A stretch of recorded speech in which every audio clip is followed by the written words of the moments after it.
আচ্ছা, তোমরা বাঁকুড়ায় থাকো আর নতুন একটা রেস্টুরেন্ট ওপেন হয়েছে যার নাম পোলাও পোয়েট্রি, এটা জানবে না এ তো অসম্ভব, তাই না?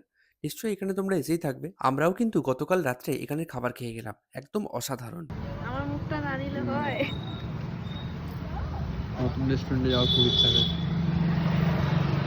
আমিই বলেছিলাম এটা।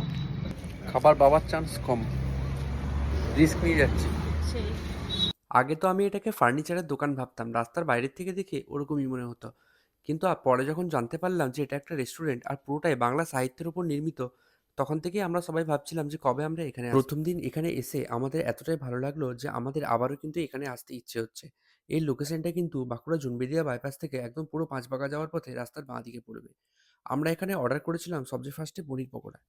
এবার রেস্টুরেন্টের নাম যেহেতু পোলাও পোয়েট্রি, তাই এখানে এসে যদি পোলাওটাই টেস্ট না করি তাহলে তো সেটা একদমই বেকার হয়ে যাবে। তাই এখানে আসার আগে বাড়িতেই একবার কল করে কনফার্ম হয়ে গেছিলাম যে এখানের পোলাওটা বাসন্তী পোলাও কিনা।